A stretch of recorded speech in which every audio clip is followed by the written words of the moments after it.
اعوذ باللہ من الشیطان الرجیم، بسم اللہ الرحمن الرحیم۔ ناظرین محترم، میں مرزا صداقت علی ایڈوکیٹ سپریم کورٹ آپ سے مخاطب ہوں، اور میں اپنے یوٹیوب چینل صداقت ایٹ لاء کی جانب سے آپ کو خوش آمدید کہتا ہوں۔ ہم آپ کے لیے ہر آنے والے نئے دن میں ریسرچ کر کے اور محنت کر کے کوشش کر کے اچھی سے اچھی انفارمیٹیو ویڈیو بناتے رہتے ہیں، اور معاشرے میں ہونے والی خرابیاں اور قانون میں ہونے والے نقائص اور غلط رسم و رواج جو ہمارے معاشرے میں فروغ پکڑ رہے ہیں، اور جو لوگوں کی طرف سے مختلف محکمہ جات کی طرف سے جو عوام الناس کے ساتھ ہونے والی زیادتیاں ہیں، ان کو آپ کے لیے ویڈیو بناتے ہیں، اور آپ کو کوشش کرتے ہیں کہ بہتر سے بہتر آگاہی حاصل ہو، اور اس پر اپنے تجاویز اور اپنے حل کی طرف بھی کوشش کرتے ہیں، اور اس نیک جذبے کے ساتھ، اس نیک خواہشات کے ساتھ کہ ہمارے معاشرے میں فروغ پانے والے غلط رسم و رواج اور ناجائز ٹریڈیشن جو غیر اخلاقی بھی ہیں، غیر اسلامی بھی ہیں، ان کا قلع کما کیا جا سکے، ان کو درست کیا جا سکے، اور معاشرے میں پھیلی جانے والی مختلف برائیاں جو ہیں ان سے جو ہے وہ عوام الناس جو ہیں چھٹکارا حاصل کر سکیں۔ اس کے لیے یہ ہماری کوشش ہے، پوری نیک نیتی کے ساتھ، اور سمجھنے کی ضرورت ہے، اور جو ہماری کوشش اور کاوش ہے، امید ہے کہ اس پر 100% لوگ عمل نہیں کریں گے، کسی حد تک معاشرے میں درستگی کا جو ہے وہ امکان ہے، اور ہم اپنا حصہ ڈال رہے ہیں، ہم اپنی کوشش کر رہے ہیں۔ سارے معاشرے کو تبدیل کرنا تو ہمارا نہ ٹھیکہ ہے، نہ ذمہ داری ہے، نہ ہی سارے معاشرے کو یکسر ہم تبدیل کر سکتے ہیں، لیکن ایک کوشش اور کاوش نیک نیتی کے ساتھ ہے، وہ آپ سمجھ سکتے ہیں ہمارے پیغام کے ساتھ۔ آج کی جو ہم نے ویڈیو بنائی ہے، وہ ہم نے بنائی ہے کہ کس طرح ہمارے معاشرے میں کی جانے والی شادیوں پہ ناجائز اور بے پناہ ہیوی اخراجات ہیں، اس پر ہم ویڈیو بنا رہے ہیں، اور یہ ہم نے ریسرچ کر کے کچھ پوائنٹس نکالے ہیں، کچھ چیزیں نکالی ہیں، وہ آپ کے سامنے رکھتے ہیں، اور آپ نے فیصلہ کرنا ہے کہ ہم کس حد تک کامیاب ہوئے ہیں اور کس حد تک یہ درست ہیں۔ بری بات کو، بری ٹریڈیشن کو ہر کوئی برا تو جانتا ہے، لیکن اس پر عمل کتنے لوگ کرتے ہیں، اس پر جو ہے کتنے لوگوں پر اس کا اثر ہوتا ہے، یہ ہم نے بعد میں دیکھنا ہے۔ ہماری ویڈیو جب تک آپ سنیں گے، آپ دیکھیں گے، اور آپ فیصلہ کریں گے کہ یہ کیا ہے۔ انگلش کا ہمارا جو اس کا ترجمہ ہے وہ یہ ہے، ہیوج منی از ویسٹڈ آن میرجز۔ آپ نے دیکھا ہوگا کہ ہمارے معاشرے میں شادیوں پہ ہونے والے ناجائز اخراجات دن بدن جو ہے وہ فروغ پا رہے ہیں، اور دن بدن یہ بڑھ رہے ہیں۔ عوام جو ہیں، خاص طور پر لوور مڈل کلاس اور لوور کلاس جو ہے، وہ اس رسم و رواج اور غلط ٹریڈیشن اور یہ کسٹمری میٹرز میں بری طرح الجھ چکے ہیں اور بری طرح پس رہے ہیں۔ ہر کوئی اس کو برا جانتا ہے، ہر کوئی یہ کہتا ہے کہ یہ رسم و رواج غلط ہیں، لیکن لوگوں کو یہ عملی طور پر اس پر قدم اٹھانا پڑے گا، اس پر کوشش کرنی پڑے گی، اس پر چلنا پڑے گا، پھر یہ غلط ٹریڈیشن اور رسم و رواج جو ہیں وہ ختم ہوتے ہیں۔ ہم نے اپنے جو آج کا لیکچر ہے اس کو کوئی 3-4 حصوں میں تقسیم کیا ہے، شارٹ ہے، لمبے نہیں ہیں، لیکن شارٹ ہے، لیکن ہم آپ کو بتائیں گے کہ یہ جو غلط رسم و رواج ہیں، یہ پاکستان میں یا ہندوستان میں یا بنگلہ دیش میں اس علاقے میں قائم ہے، کب سے قائم ہے، ان کی ہسٹری کیا ہے، اور یہ کس طریقے سے کیے جاتے ہیں، تو یہ آپ کے سامنے رکھیں گے باری باری۔ ان کے ہم نے پوائنٹس بنائے ہیں۔ سب سے پہلے ہم آپ کو ڈسکس کریں گے کہ یہ شادی بیاہ پہ ہونے والے یہ جو جہیز کی لعنت ہے، اور بے پناہ جہیز کے اخراجات ہیں، اور ولیمہ سیرمنی اور بارات سیرمنی اور مائیوں کی سیرمنی، یہ اس کی ہسٹری، اس کی بیک گراؤنڈ کیا ہے، یہ کب شروع ہوا اور کس نے یہ رائج کیا۔ ہم آپ کو بریفلی بتائیں گے اس کی ہسٹری کیا ہے۔ تو یہ جو شادی پہ بے پناہ اخراجات کیے جاتے ہیں، اس کی ہسٹری جو ہے وہ تقریباً صدیوں پرانی ہے، یہ آج کی نہیں ہے۔ اور یہ پاکستان بننے کے بعد جو ہے اس نے ہمارے ملک میں بھی جڑیں پکڑی ہیں، لوگوں نے غلط ٹریڈیشنز کو آگے بڑھایا ہے، لیکن یہ قائم کب سے ہوئی؟ یہ ایک ہندوانہ رسم و رواج ہے۔ جہیز کی ایک لعنت جو ہے یہ ہندوانہ رسم و رواج ہے، اور پاکستان بننے سے پہلے ہندو مسلم معاشرہ جو ہے وہ ایک ہی خطے میں، انڈو پاکستان میں یہ رہتا تھا، اور ہندو اور مسلم اکٹھے رہتے تھے۔ گو کہ ان کے درمیان بڑا فرق ہے، گو کہ ان کے درمیان مذہبی تفریق اور مذہبی اختلافات اور مذہبی رسم و رواج آل ٹوگیدر مکمل طور پر ڈیفرنٹ ہے۔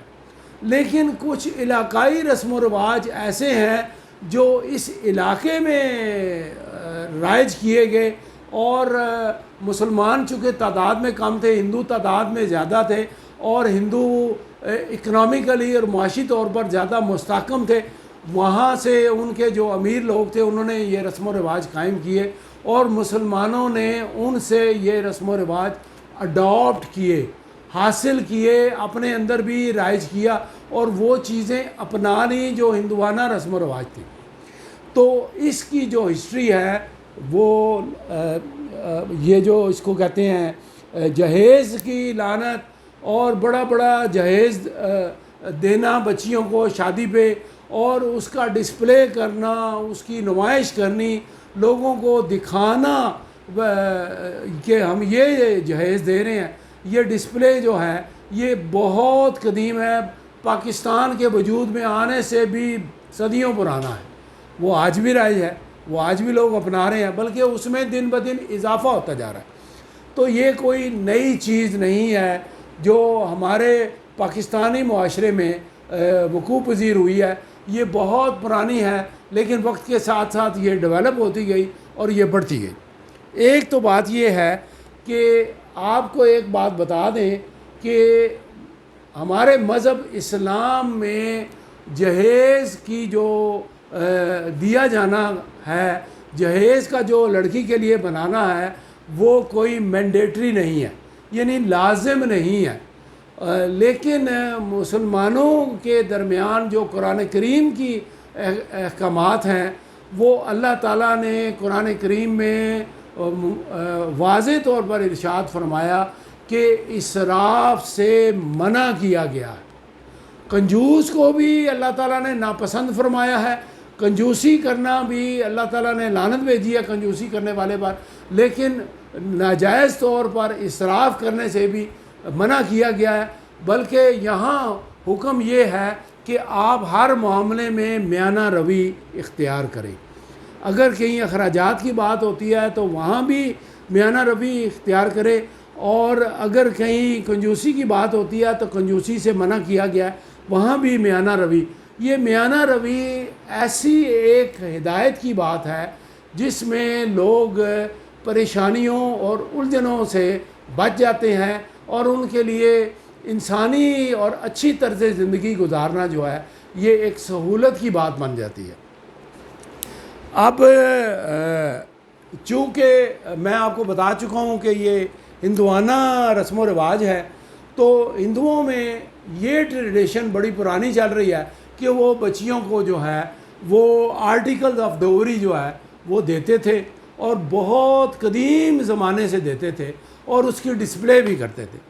اب وقت کے ساتھ ساتھ معاشرہ ترقی کرتا گیا، اور سائنسی ایجادات بھی ہوتی گئیں، اور وہ جو ڈوری آرٹیکلز ہیں اس سے ہم سٹارٹ کرتے ہیں۔ سٹارٹ جو ہے وہ ڈوری آرٹیکل سے ہوتا ہے۔ پھر ہم آپ کو یہ بھی بتائیں گے کہ جو کھانے کے فنکشن ہیں، مثلا مائیوں مہندی کا فنکشن ہے، اس پر بھی بڑا کھانا دیا جاتا ہے، بارات کا فنکشن ہے اس پر بھی بڑا کھانا دیا جاتا ہے، ولیمے کا فنکشن ہے اس پر بھی بے شمار پیسہ خرچ، یہ ہم علیحدہ علیحدہ سیگمنٹس میں آپ کو بتائیں گے۔ پہلی بات ڈوری آرٹیکلز میں کیا ہے؟ سب سے پہلی چیز، ڈوری آرٹیکلز میں سب سے پہلی چیز جو ہے وہ زیورات کا لڑکی کو اور لڑکی کے سسرال والوں کو زیورات بنا کے دینا. اب زیورات جو ہیں آج کل تو 1.5 لاکھ روپے تولہ سونے کی قیمت ہے. اس سے زیادہ پھر وہ مہنگا آپ کو اس لیے پڑ جاتا ہے کہ اس پہ بنوائی اور اس پہ نگینے اور اس پہ موتی اور اس پہ اور بڑے ٹیکسز وغیرہ ڈال کے یہ کوئی 1.25 لاکھ روپے تولہ سے بھی اوپر آپ کو پڑ جاتا ہے. ڈوری آرٹیکلز میں کیا ہوتا ہے کہ لڑکی کو سیٹ دیے جاتے ہیں, پھر ایک سیٹ سے بھی گزارا نہیں ہوتا, 2 3 4 سیٹ جس طرح لوگوں کی مالی حیثیت ہوتی ہے, خواہ اس کو قرض لینا پڑے, خواہ اس کو اپنی کوئی چیز بیچنی پڑے, اپنا پلاٹ یا مکان یا گاڑی یا کوئی جائیداد بیچنی پڑے, لیکن وہ نمود و نمائش کے لیے وہ اپنی بچی کو شادی میں کچھ دینے کے لیے وہ لازمی سمجھتے ہیں. بلکہ یہاں تک ہے کہ کئی خاندانوں میں لڑکے والے جو ہیں شادی سے پہلے ایک لسٹ بنا کے لڑکی والوں کو دیتے ہیں کہ جناب ہمیں تو یہ چیزیں درکار ہیں, اگر تو آپ یہ چیزیں دے سکتے ہیں تو پھر تو ہم یہ آپ کے ساتھ رشتہ طے کریں. اگر یہ چیزیں آپ نہیں فراہم کر سکتے, مثال کے طور پہ اس میں جولری آرٹیکلز ہیں, مثال کے طور پہ اس میں پلاٹ ہے, اس میں گاڑی کی ڈیمانڈ ہے, مختلف خاندانوں میں مالی حیثیت کے حساب سے مختلف ڈیمانڈز ہوتی ہیں. تو سب سے پہلے جولری آرٹیکل. اب جولری آرٹیکل جو ہیں وہ صرف دلہن تک محدود نہیں ہوتی, بلکہ بارات والے دن لڑکے کی والدہ کو بھی سونے کے کڑے, طلائی کڑے اور کوئی چھوٹا سیٹ اور کوئی انگوٹھیاں لڑکے کے باپ کو اور اس کی بہنوں کو بھی دی جاتی ہیں. جس طرح اب یہ بات بڑی خراب بات ہے کہ جو اتنا سونا بنا کے بچی کو دے گا اور بچی کے سسرال والوں کو دے گا, وہ بیچارہ تو اگر مڈل کلاس ہے, لوور مڈل کلاس ہے یا لوور کلاس ہے, وہ تو مارا جائے گا. اس کے پاس تو وسائل ہی نہیں. یا تو اس کی بچی جو ہے لوور کلاس کی ہے تو اس کی بچی شادی سے محروم رہ جائے گی, شادی نہیں ہو پائے گی. اور اگر وہ دینے کا سوچے گا تو اس کو کسی بہن بھائی سے یا کسی بینک سے قرضہ لینا پڑے گا. یہ کتنی خراب بات ہے کہ وہ بچی کی شادی تو کر دے گا قرضہ اٹھا کے, اور ساری زندگی وہ بوڑھا باپ جو ہے قرضے کی قسطیں اتارتے وہ قبر میں چلا جائے. یہ انسانی رویے ہیں جو جڑیں پکڑ چکی ہیں ہمارے معاشرے میں. اس کے بعد جولری آئٹمز کے بعد آ جاتی ہے جہیز کے الیکٹرانکس کا سامان. الیکٹرانکس میں جلدی آپ کو بتاتا جاتا ہوں. الیکٹرانکس کے سامان میں ایئر کنڈیشنر ہے, فریج ہے, ڈیپ فریزر ہے, اور پنکھے ہیں, اور بہت ساری مائکرو ویو اوون ہے, اور بہت سارا اور سامان ہے. استریاں ہیں, جوسر ہیں, فوڈ فیکٹریاں ہیں, بلا بے شمار سامان ہے جس کا حد و حساب ہی کوئی نہیں. یعنی آپ یہ سمجھ لیں جہیز کا سامان ایک پورے گھر کا سامان دیا جاتا ہے جہیز میں, جس میں ڈنر سیٹ بھی ہے, جس میں کٹلری سیٹ بھی ہے, جس میں واٹر سیٹ بھی ہے, اور پلیٹیں بھی ہیں. اور ایک ڈنر سیٹ نہیں دیا جاتا, 4 5 6 ڈنر سیٹ دیے جاتے ہیں. اور مہنگائی کا عالم آج کل یہ ہے کہ مجھے بتانے کی ضرورت نہیں ہے, آپ اندازہ کر سکتے ہیں کہ یہ پاکستان میں تو سارا سامان جو ہے لوکل کم بنتا ہے, چائنا سے امپورٹ ہو کے زیادہ آتا ہے, اور ڈالر کا ریٹ کتنا اپ چلا گیا ہے, وہ ڈالر میں ادائیگی ہوتی ہے, اور وہ سامان بازار میں کس قدر مہنگا ہے. اور یہ رواج دن بدن بڑھتا جا رہا ہے, سو مچ سو کہ لڑکی کو جہیز میں روٹی پکانے والا توا بھی دیا جاتا ہے, اور توے پہ روٹی الٹانے والی پکڑنے والا ایک چمٹا جو ہوتا ہے وہ بھی دیا جاتا ہے, چھری کانٹے سے لے کر الیکٹرانکس کا سامان بے شمار. اب یہ بات ہوگی. اس کے بعد آ جائے آگے فرنیچر بھی بڑا مہنگا ہے. لاکھوں میں بیڈ ملتے ہیں, لاکھوں میں صوفے ملتے ہیں. اب آپ اندازہ کر لیں کہ یہ لڑکی والوں نے جہیز میں یہ پورا کر کے دینا ہے. اس کے بعد ایک بہت بڑا خرچ کا معاملہ ہے, وہ ہے برائڈل ویئر. برائڈل ویئر جو لڑکی بارات والے دن یا ولیمے والے دن یا مائیوں والے دن کپڑے پہنتی ہے، وہ بھی ایک ایک ڈریس لاکھوں میں بنتا ہے۔ یہ برائڈل ویئر کی باقاعدہ بوتیک بنے ہوئے ہیں، باقاعدہ بڑے بڑے سینٹرز بنے ہوئے ہیں جہاں پر وہ مہینوں پہلے آرڈر لیتے ہیں، اور یہ پھر وہ کورے کا کام، دبکے کا کام اور کڑھائی کا کام، پتہ نہیں بلا بلا کیا ہے، وہ لاکھوں میں ہوتا ہے۔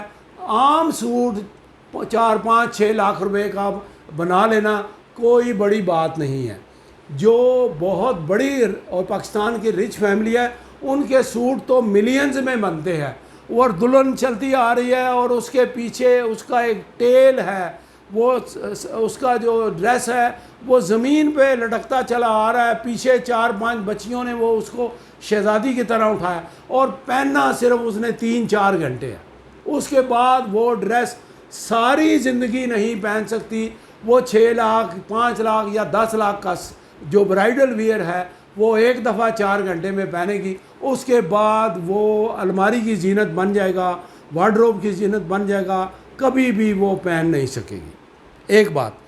دوسری بات یہ کہ برائڈ گروم جو دولہا ہے اس کے ڈریس بھی جو ہیں آج کل کڑھائی اور مینہ کاری کے ہیں، یہ کلہ ہے، یہ شیروانی ہے، یہ اس کے وہ کھوسا ہے، یہ بھی لاکھوں میں بنتے ہیں، اور وہ بھی 2-3 گھنٹے 4 گھنٹے کے لیے پہنے گا، اس کے بعد وہ کبھی نہیں پہنے گا۔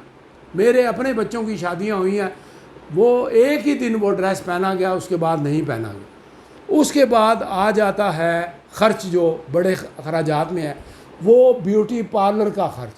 لڑکی جو ہے دلہن ماں باپ کو مجبور کرتی ہے کہ میں نے تو فلاں پارلر سے تیار ہونا ہے، میں نے 2 مہینے پہلے بکنگ کی ہے، اس کا دلہن کی تیاری کا جو ایکسپنس ہے وہ ایک فنکشن کے لیے 1 لاکھ روپے۔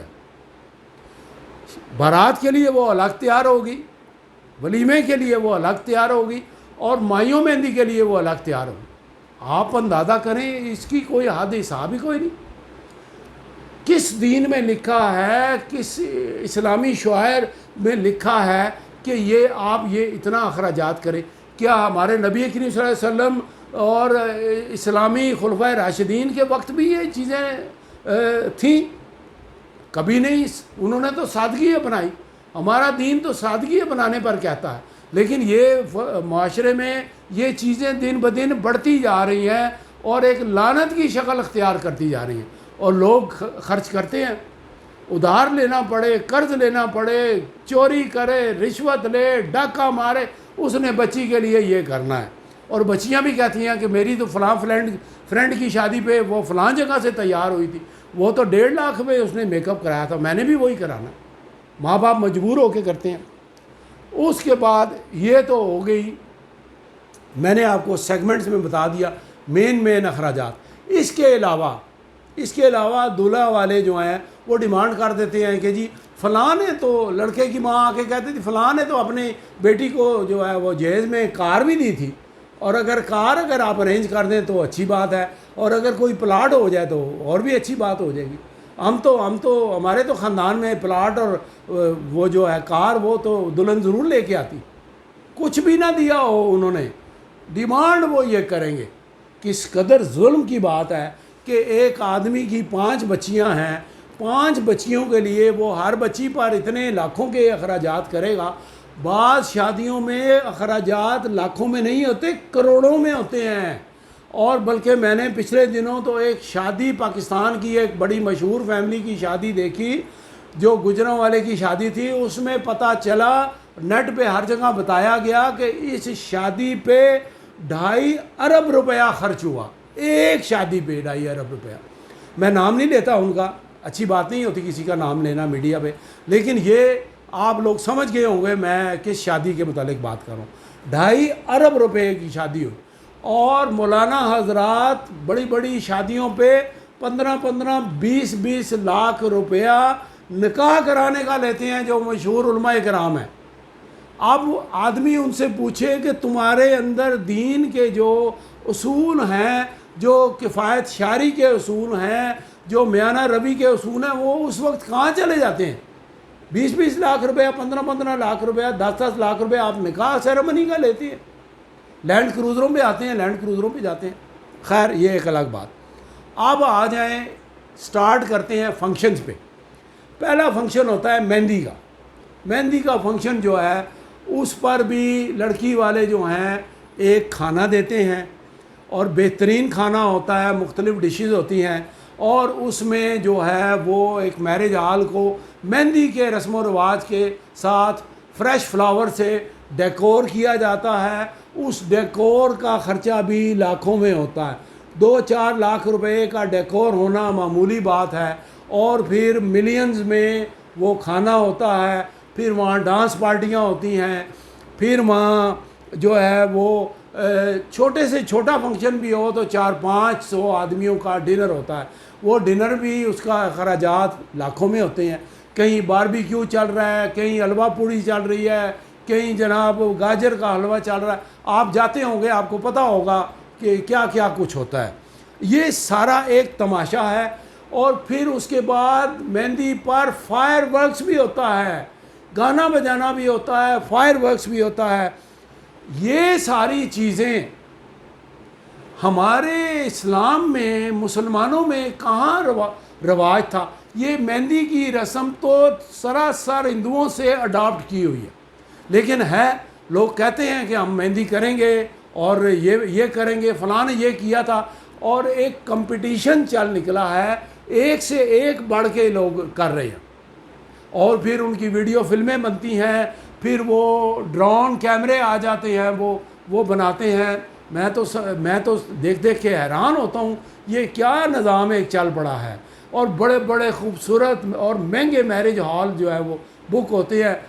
پنڈی، اسلام آباد، لاہور، کراچی، پشاور، بڑے بڑے شہروں میں بڑے بڑے ایکسپینسو میرج ہال ہیں. ان کے بڑے چارجز ہیں، ان پہ بڑا ٹیکس ہے. وہ ان کی بکنگ ہوتی ہے، ان کا فرنیچر اور ان کے کنٹینر جس میں کھانے سرو ہوتے ہیں. ایک شان و شوکت نظر آتی ہے. یہ پتہ چلتا ہے میرج ہال میں جا کے جیسے پاکستان کی عوام دنیا کی امیر ترین عوام ہے.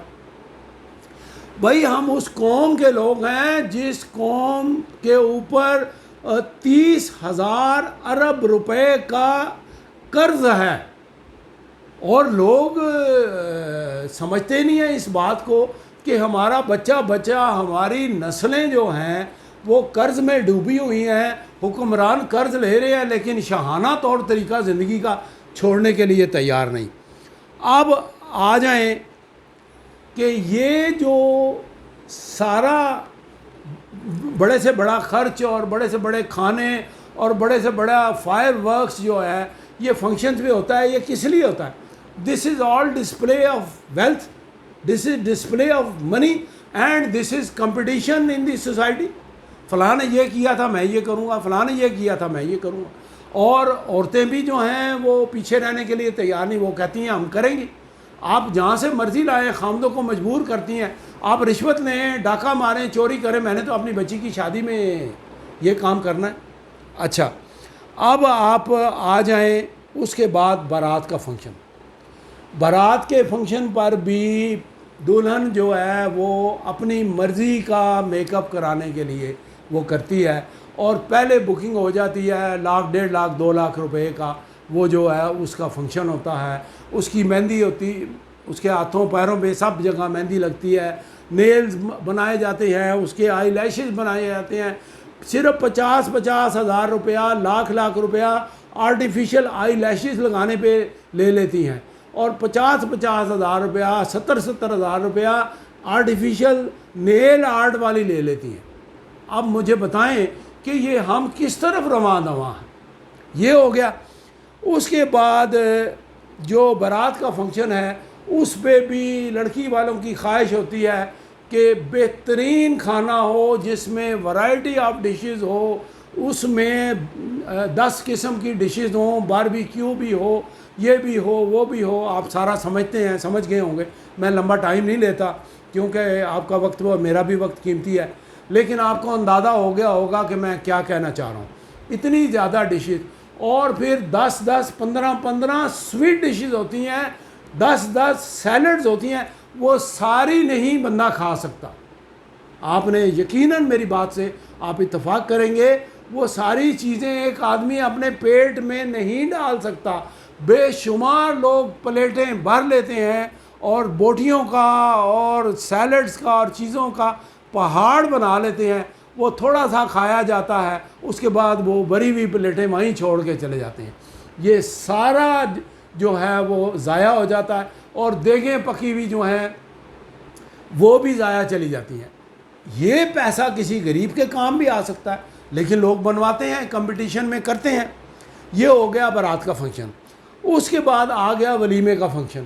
ولیمے کے فنکشن پر بھی لڑکے والے کہتے ہیں لڑکی والوں نے یہ کیا تھا، ہم ان سے 2 ہاتھ بڑھ کے کرتے ہیں۔ اب یہ فنکشن بھی جو ہے اسلام میں ولیمہ سادگی سے کرنے کا ایک رواج ہے، ایک رسم ہے۔ اس کے علاوہ اسلام میں کوئی مائیاں مہندی، کوئی آتش بازی اور کوئی بارات کا فنکشن کرنے کا کچھ نہیں۔ اگر کوئی چیز دین میں ہے تو وہ صرف حق مہر ہے۔ حق مہر بھی اس کے لیے بھی ہمارا دین یہ کہتا ہے کہ لڑکے کی حیثیت کے مطابق، اس کی مالی حیثیت کے مطابق لڑکی کا حق مہر لکھا جانا ضروری ہے، اس کے علاوہ کچھ بھی ضروری نہیں ہے۔ اسلام تو سادگی کا درس دیتا ہے، لیکن ہم مسلمانوں نے یہ طور طریقے اپنا لیے ہیں، اس کا اینڈ کہاں ہوگا کسی کو کچھ نہیں پتہ۔ جب تک ہم لوگ ان فرسودہ اور بیہودہ رسم و رواج کو اپنے اوپر جو ہے نافذ کریں گے، کمپٹیشن میں اور مقابلہ آرائی میں کرتے رہیں گے، یہ دن بدن بڑھتا جائے گا، یہ ختم نہیں ہوگا۔ ہم کو والنٹیرلی اس کے اندر فیصلہ کرنا پڑے گا کہ ہم نے اس سے پرہیز کرنا ہے۔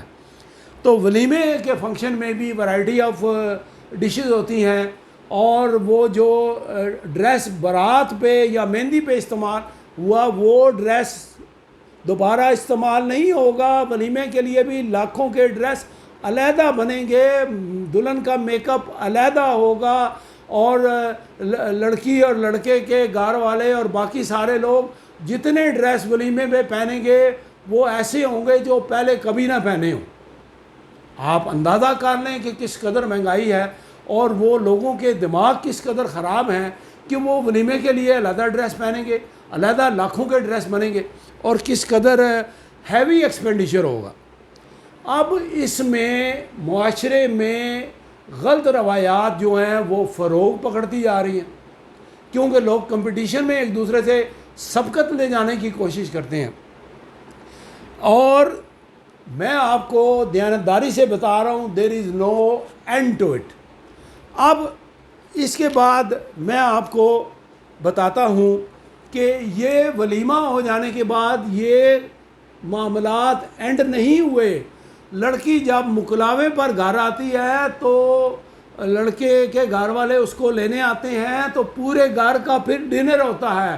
اس ڈنر پر بھی علیحدہ جوڑے کپڑے پورے خاندان کو دیے جاتے ہیں، لڑکی لڑکے کو بھی جوڑے دیے جاتے ہیں، اور بڑا زبردست کھانا جو ہے گو کہ دونوں خاندانوں کے درمیان ہوتا ہے۔ لیکن یہ ایک رواج ہے۔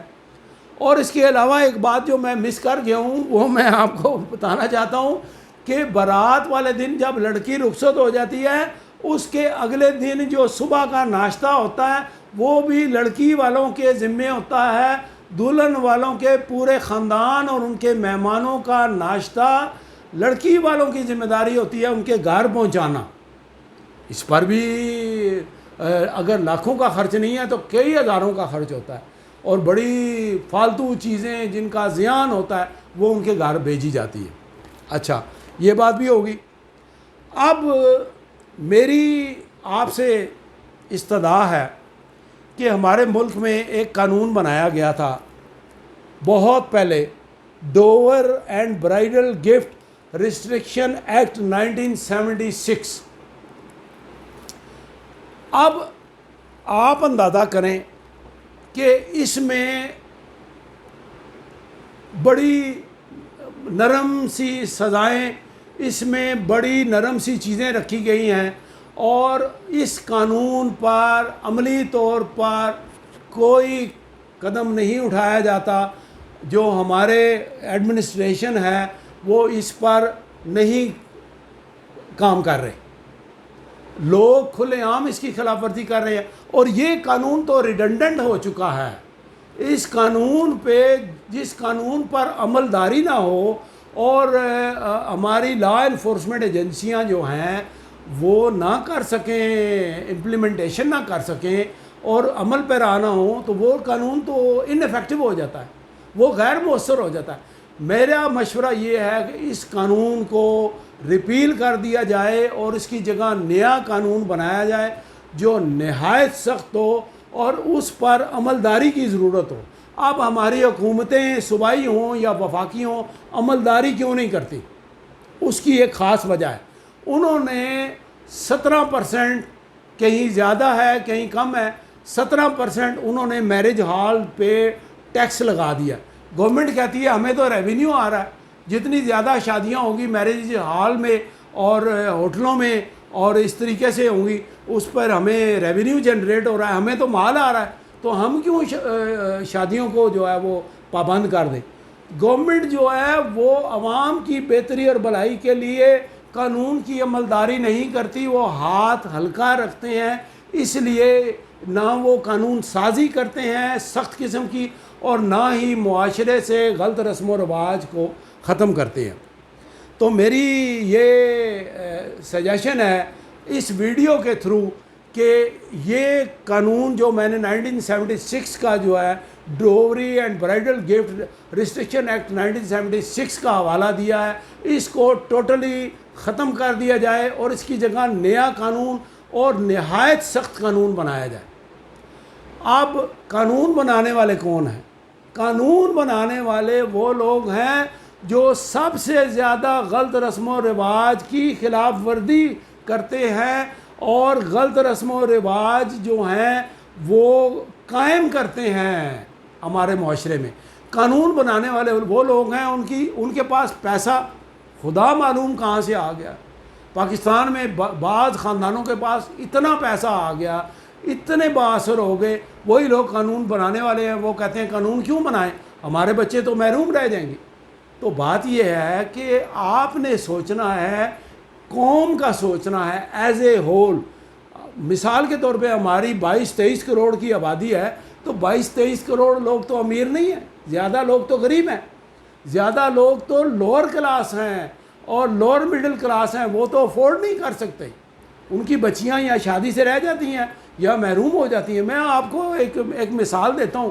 میرے پاس ایک بندہ ملازم تھا، میرے دفتر میں کام کرتا تھا، اور وہ کوئی 20,000 روپیہ سیلری لیتا تھا. وہ چھوڑ کے چلا گیا اور ابھی بھی وہ غریب آدمی ہے، کہیں اور کام کرتا ہے. ایک دن وہ میرے پاس، مجھے اس نے فون کیا. وہ آتا رہتا ہے، میں اس کی کچھ نہ کچھ مالی امداد کرتا رہتا ہوں. غریب آدمی ہے، بال بچوں والا. ایک دن میرے پاس آ گیا، سر میں نے ایمرجنسی میں آپ سے ملنا ہے. میں نے کہا اچھا مل لو. اور مجھے سمجھ آ گئی کہ وہ اس کی کوئی مالی ضرورت ہوگی. میرے پاس وہ آیا تو مجھے کہنے لگا مجھے کچھ اچھے پیسے دیں، میری بیٹی کی شادی ہے اور میں نے 300 بندوں کا کھانا کیا. میں نے کہا خوف خدا کرو یار، تم نے 300 بندوں کا کھانا کیا ہے، تمہاری تو 20,000 تو ساری تنخواہ ہے. تو 300 بندوں کا کھانا تمہیں کسی حدیث نے کہا ہے کہ 300 بندوں کا کھانا کرو؟ کسی مولوی نے کہا ہے؟ کسی قرآن نے تمہیں کہا ہے تم 25 آدمی اپنے رکھو، 25 آدمی ان کے بلاؤ، گھر میں اپنے بیٹھک میں بٹھا کے نکاح کرو اور بچی کو رخصت کر دو. پیسے میں تمہیں دے دیتا ہوں. میں نے چند ہزار روپے اس کو امداد کے طور پہ دے دیے. کہتا ہے جی میں نے اپنی رشتہ داروں میں عزت رکھنی ہے، میری ناک کا مسئلہ ہے، میں نے 300 آدمی انوائٹ کر لی ہیں. مرزا صاحب آپ کیا باتیں کر رہے ہیں؟ تو یہ ہے اس غریب آدمی کی بات جو 20,000 روپے تنخواہ لیتا تھا. اب مجھے بتائیں کہ جب کوئی بھی آدمی ان غلط رسم و رواج کو چھوڑنے کے لیے تیار نہ ہو اور اچھے اصول اپنانے کے لیے اپنی قربانی سب سے پہلے دینی پڑتی ہے، اپنے اوپر نافذ کریں گے غلط اصول. مثال کے طور پہ میں لوگوں کو ترغیب دوں کہ نماز پڑھو، روزہ رکھو، اور خود میں نہ روزہ رکھوں نہ نماز پڑھوں، تو میرا تو یہ اچھائی کی بات بیکار ہے. کیونکہ ہمارا دین تو یہ کہتا ہے کہ پہلے اپنے اوپر وہ اچھے اصول نافذ کرو، وہاں سے آغاز کرو، اپنے بچوں کو نماز پڑھنے کا کہو، اچھائی کی ترغیب جو اپنے گھر سے ابتدا کرو، پھر لوگوں کو ترغیب دو۔ اب میں نے آپ کو 2 باتیں تو بتا دیں کہ نیا لا بنانا چاہیے، اور تیسری بات میں یہ بتانا چاہتا ہوں کہ اس نئے لا کی امپلیمنٹیشن ہونی چاہیے، اور سخت امپلیمنٹیشن ہونی چاہیے۔ اور اگر کوئی بھی شخص شادی کرے تو وہ سنگل ڈش، اب آپ کہیں گے سنگل ڈش تو ہے، سنگل ڈش نہیں ہے۔ سنگل ڈش کے ساتھ پھر وہ ایسا کرتے ہیں، کنٹینر میں نہیں ڈالتے، جب وہ کھانا کھانے لگتے ہیں تو وہ ٹرے میں ڈال کے لے آتے ہیں کہ جی یہ فش ہے، یہ ہم آپ کو ٹیبل پہ سرو کرتے ہیں۔ یہ اس کو کہتے ہیں چوری، یہ چوری ہے۔ یہ سرو کر کے سامنے ڈشز کچھ اور لگی ہوئی ہیں، لیکن وہ باربیکیو اور مچھلی جو ہے وہ سرو کر کے وہ بھاگ جائیں گے۔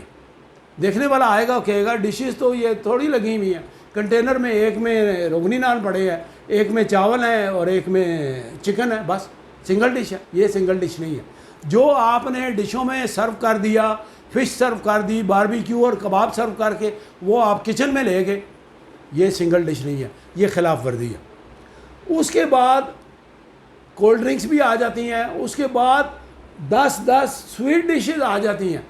وہ کہتے ہیں کہ کھانے کی سنگل ڈش کا جو حکم ہے وہ ہے، باقی تو سویٹ ڈش پر تو کوئی پابندی نہیں ہے، وہ تو ہم 10 ڈشیں آپ کو دے دیتے ہیں۔ تو یہ بھی اسراف ہے۔ اب کون زیادہ لوگوں کو شوگر ہوتی ہے، میٹھا تو لوگ کھا نہیں سکتے، لیکن وہ چیزیں بنائی ہوئی جو ہیں وہ ضائع چلی جاتی ہیں، ہال والے آپ سے چارجز لے لیتے ہیں۔ اب اس میں چوتھی بات آپ کو بتانا چاہتا ہوں کہ جو خلاف ورزی کرے اس کو سخت پنشمنٹ ہونی چاہیے، سخت پنشمنٹ ہونی چاہیے کہ آپ نے خلاف ورزی کی۔ خلاف ورزی کس بات کی آپ نے اتنے بندوں کی لمٹ ہے کھانے کی، ہال کی، مثال کے طور پہ گورنمنٹ کو چاہیے 200 بندوں کی لمٹ لگا دے۔ 200 بندوں سے زیادہ آپ مہمان کوئی بھی ہو، فنکشن مہندی ہو، ولیمہ ہو یا کچھ ہو، آپ 200 بندوں سے زیادہ انوائٹ ہی نہیں کر سکتے۔ ہر گھر سے 2 بندے بلائیں اور 200 بندوں میں کر لیں۔ 100 بندے لڑکی والوں کے ہوں، 100 بندے لڑکے والوں کے ہوں، تو یہ شادی ہو جاتی ہے۔ مذہبی طور پر، اخلاقی طور پر شادی پہ کوئی پابندی نہیں۔ اس کے بعد ہمیں یہ فیصلہ کرنا پڑے گا، ہماری قوم کو یہ فیصلہ کرنا پڑے گا کہ فرسودہ رسم و رواج سے ہم نے قوم کی جان چھڑانی ہے، اور اجتماعی بہتری کے لیے ہم نے اپنے اوپر جو ہے فرسودہ کسٹمری لا جو ہے اس کو ختم کرنا ہے، تو پھر اس پہ عمل درآمد ہوگا۔ اس کے بعد ایک پہلو میں آپ کو اور اس کو بیان کرنا چاہتا ہوں کہ اس کے ایفیکٹس کیا ہیں۔ یہ دن بدن جو اخراجات اور غلط رسم و رواج جو بڑھ گئے ہیں، جن کا میں ذکر کر چکا ہوں، ریپیٹ نہیں کرتا، یہ ہماری سوسائٹی کو ڈسٹرائے کر رہے ہیں۔ یہ شادیوں کی رسم و رواج پورے کرنے کے لیے جو سرکاری افسران ہیں یا جو ایون کلیریکل سٹاف ہے وہ بھی بے پناہ رشوت لیتا ہے، بے پناہ رشوت لیتا ہے۔ وہ کہتا ہے میں نے اپنے بچوں کی شادیاں کرنی ہے، میں رشوت نہ لوں تو کہاں سے کروں، میری تو تنخواہ اتنی نہیں ہے۔ تو پھر وہ جائز و ناجائز کام کرتے ہیں۔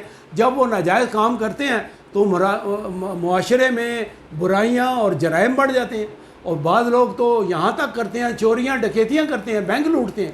مثال کے طور پہ ایک بندہ ہے، غریب آدمی ہے، وہ وین ڈرائیور ہے، اور بینک کی جو ہے وہ ڈلیوری وین لے کے جاتا ہے جو کیش لے کے جاتی ہے، وہ پوری کی پوری 50 لاکھ کی وین ہی لے کے غائب ہو جاتا ہے۔ وہ ایک ڈرائیور ہے، وہ کہتا ہے میں جب لوگوں کو دیکھتا ہوں خرچ کرتے ہوئے تو میرا دل بیٹھتا ہے، میں کہاں سے پورا کروں، مجھے تو 25,000 تنخواہ ملتی ہے۔ وہ پوری وین ہی لے کے چلا جاتا ہے۔ آپ نے کئی واقعات سنے ہوں گے، بینک کے اپنے ملازمین، اپنے سیکیورٹی گارڈ جو ہیں وہ ڈاکوؤں کے ساتھ ملے ہوئے ہوتے ہیں اور وہ ڈکیتی میں وہ پیسے لوٹ لیتے ہیں۔ تو ایک بات یہ ہو گئی۔ اس کے بعد آخری بات میں کرتا ہوں کہ خدا کے لیے ان لوگوں سے جو اس معاشرے کا نہایت امیر طبقہ ہیں، ان سے ہاتھ باندھ کے میری گزارش ہے، خدا کے لیے ہمارے معاشرے کو تباہ نہ کریں، ہمارے معاشرے میں اچھی روایات قائم کریں، آپ لوگ اپنا پیسہ، اپنی شان و شوکت اپنے پاس رکھیں. لوگوں کو معلوم ہے آپ امیر لوگ ہیں، آپ کی گاڑیاں، آپ کے عالی شان بنگلے بتا رہے ہیں آپ امیر ہیں. خدا کے لیے اپنی سوسائٹی کو، آپ ہمارے معاشرے کو تباہی کی طرف نہ لے جائیں. غلط رسم و رواج اپنے پیسے کی بنیاد پر قائم نہ کریں. آپ کی وجہ سے middle class, lower middle class اور غریب طبقہ جو ہے وہ بے حالی کا شکار ہے، وہ بھی جرائم کرنے پر مجبور ہو جاتا ہے. اور آپ اچھی روایات قائم کریں گے، کیونکہ جو اپر کلاس کے لوگ ہیں، نیچے والی کلاس کے اور مڈل کلاس کے لوگ ان کو فالو کرتے ہیں. وہ ایک ریس چل رہی ہے، یعنی وہ گاڑی کا انجن ہے اور باقی جو ڈبے ہیں ان کے پیچھے پیچھے ان کو فالو کر رہے ہیں. جو امیر لوگ ہیں وہ روایات قائم کرتے ہیں اور باقی لوگ ان کو فالو کرتے ہیں. جب وہ اس میں کفایت شعاری اپنائیں گے، جب وہ فرسودہ اور غلط رسم و رواج کو ابنڈن نہیں کریں گے، ترک نہیں کریں گے، سوسائٹی کا نچلا طبقہ جو ہے وہ اس کو اپنائے گا نہیں. تو یہ میں نے چند گزارشات آپ کے سامنے کی تھی. اس میں توجہ دینے کی ضرورت ہے، اس پر بات کرنے کی ضرورت ہے، اور اس میں میڈیا کو بھی رول ادا کرنا چاہیے. وہ بھی اپنا پازیٹیو رول ادا کرے تاکہ ہمارے معاشرے سے یہ گند دور ہو، گند کی صفائی ہو، لوگ اچھی عادات اپنائیں، اچھے طور طریقے اپنائیں. انڈیا میں کیا ہو رہا ہے، کسی اور ملک میں کیا ہو رہا ہے، چھوڑ دیں. پاکستان ایک غریب ملک ہے. ہمارا بچہ جو ہے آئندہ آنے والے کئی سالوں تک قرض کی لعنت میں ڈوبا ہوا ہے. خدا کے لیے اچھی عادات اپنائیں اور معاشرے میں اچھی روایات اور اچھے کسٹمز جو ہیں ان کو فروغ دیں. اللہ آپ کا حامی و ناصر ہو. آج کا پروگرام ہم ختم کرتے ہیں، آپ سے اجازت لیتے ہیں. السلام علیکم.